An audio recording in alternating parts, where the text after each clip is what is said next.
திரு நரேந்திர மோடிஜி அவர்கள் உலக தலைவராக விளங்கிக் கொண்டிருக்கிறார். இன்றைக்கு நம்முடைய பிரதமர் திரு நரேந்திர மோடிஜி அவர்கள் 400க்கும் மேற்பட்ட தொகுதிகளில் வெற்றி பெற்று ஹாட்ரிக் சாதனையாக 3வது முறையாக 400 தொகுதிகளில் வெற்றி பெற்று ஆட்சி அமைக்க இருக்கிறார்கள். 3வது முறையாக இந்த நிகழ்ச்சியில நம்முடைய தேசிய தலைவர் மரியாதைக்குரிய நட்டாஜி அவர்கள் கலந்து கொண்டிருக்கிறது நமக்கு எல்லாம் மற்றற்ற மகிழ்ச்சி. நம்முடைய இந்த யாத்திரையை ராமேஸ்வரத்தில் நம்முடைய மரியாதைக்குரிய உள்துறை அமைச்சர் திரு அமித்ஷாஜி அவர்கள் தொடக்கி வைத்தார்கள். இன்றைக்கு இந்த யாத்திரையை நம்முடைய 200வது தொகுதியில நம்முடைய நட்டாஜி அவர்கள் வந்திருக்கிறார்கள். இந்த யாத்திரையுடைய நிறைவில் நம்முடைய மாண்புமிகு பிரதமர் திரு நரேந்திர மோடிஜி அவர்கள் வர இருக்கிறார்கள். இந்த யாத்திரையை கண்டு இன்றைக்கு திராவிட முன்னேற்ற கழகத்திற்கு, திமுகவுக்கு, ஸ்டாலினுக்கு, ஊழல்வாதிகளுக்கு ஒரு மிகப்பெரிய நடுக்கத்தை ஏற்படுத்தி இருக்கிற இந்த யாத்திரை என் மண் என் மக்கள் யாத்திரை தமிழக அரசியலில் ஒரு வரலாற்று தடம் பதித்த இந்த யாத்திரையாக இருந்து கொண்டிருக்கிறது. இந்த யாத்திரை மூலம் நாம் போன முறை வெற்றிவேல் யாத்திரை நடத்தி 4 சட்டமன்ற உறுப்பினர்களை அனுப்பியிருந்தோம்.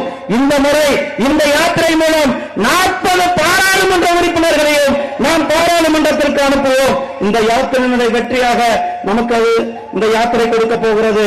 சகோதரர்களே, நம்முடைய பிரதமர் திரு நரேந்திர மோடிஜி அவர்கள் தமிழ் மேல், தமிழ் மண் மேல், தமிழ் மக்கள் மேல் எந்த அளவுக்கு பாசத்தை வைத்திருக்கிறார்கள் என்று அதனால்தான் ஐநா சபையில நம்முடைய பிரதமர் அவர்கள் யாரும் ஊரே யாவரும் கேளு என்றார்கள். காசியில தமிழ் சங்கமம் ஒரு முறை அல்ல 2 முறை காசி தமிழ் சங்கம் நடத்தினார்கள். திருக்குறள கிட்டத்தட்ட 30க்கும் மேற்பட்ட மொழிகள்ல வெளிநாடுகள் மொழிகளிலும் சேர்த்து திருக்குறளை வெளியிட்டிருக்கிறார்கள்.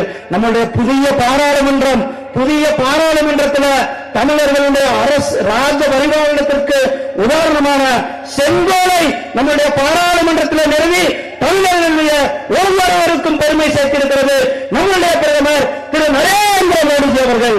சகோதரர்களே, இது மட்டுமல்ல, நம்முடைய பிரதமர் திரு நரேந்திர மோடிஜி அவர்கள் தன்னுடைய சொந்த தொகுதியில வாரணாசியில் இருக்கிற இந்து பனாரஸ் யூனிவர்சிட்டியில நம்முடைய பாரதியாருக்கு இருக்கை அமைத்து பாரதியாருக்கு பெருமை சேர்த்தது நம்முடைய பிரதமர் திரு நரேந்திர மோடிஜி அவர்கள். அப்படிப்பட்ட பிரதமர் நரேந்திர மோடிஜி அவர்கள் இன்றைக்கு தமிழ் மண், தமிழ் மக்கள், தமிழ் மொழி, தமிழ் கலாச்சாரத்தை எந்த அளவுக்கு போட்டிக் கொண்டிருக்கிறார் என்று மக்கள் போட்டிக் கொண்டிருக்கிறார்கள். டெல்லியில பொங்கல் விழாவில் கலந்து கொண்டார்கள். தமிழ் புத்தாண்டு நிகழ்ச்சியில கலந்து கொண்டு தமிழ் புத்தாண்டை கொண்டாடினார்கள். பொங்கல் விழாவை கொண்டாடி இருக்கிறார்கள். நம்முடைய பிரதமர் திரு நரேந்திர மோடிஜி அவர்கள் நம்முடைய தமிழ் மக்கள்